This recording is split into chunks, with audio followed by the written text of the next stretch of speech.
ഫ്രാൻസിസ്കോയിലെ പ്രാദേശിക പ്ലാന്റ് പേരന്റ്ഹുഡ് സെന്ററിന് പുറത്ത് പ്രായശ്ചിത്തവുമായി കുർബാനയർപ്പിച്ച അർജന്റീനിയൻ വൈദികൻ ഫാദർ ജാവിയർ ഒലിവേര റവാസിയാണ് ഫെബ്രുവരി 15-ന് ഭ്രൂണഹത്യക്കെതിരെ പ്രായശ്ചിത്തവുമായി പരിഹാര കുർബാന അർപ്പിച്ചത്.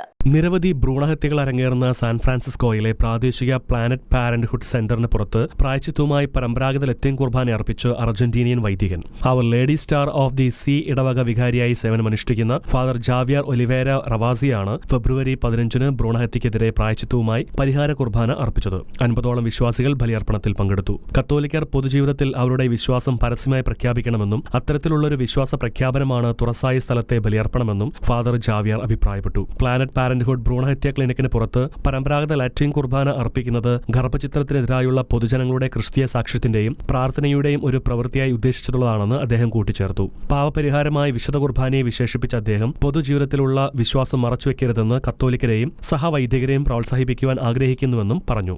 ഗർഭചിത്രത്തിനെതിരായ ഒരു ആത്മീയ പ്രതികരണമായും വിശ്വാസികൾക്ക് തങ്ങളുടെ ബോധ്യങ്ങൾ ഭയമില്ലാതെ പ്രഖ്യാപിക്കുവാനുള്ള ആഹ്വാനമായും അദ്ദേഹം ബലിയർപ്പണത്തെ ചൂണ്ടിക്കാട്ടി. സാൻ ഫ്രാൻസിസ്കോ അതിരൂപത ആർച്ച് ബിഷപ്പ് സാൽവറ്റോർ കോർഡിലിയോണിൽ നിന്ന് തനിക്ക് ലഭിക്കുന്ന പ്രോത്സാഹനത്തെയും അദ്ദേഹം പരാമർശിച്ചു. 2025 ഏപ്രിൽ മുതൽ അമേരിക്കയിൽ താമസിക്കുന്ന ഫാദർ റവാസി വിസ്കോൺസിനിലെ ലാക്രോസിലുള്ള ഇടവക ദേവാലയത്തിന് പുറമെ Our Lady of the Guadalupe ദേവാലയത്തിലും സേവനമനുഷ്ഠിക്കുന്നുണ്ട്. International desk Shekinah news.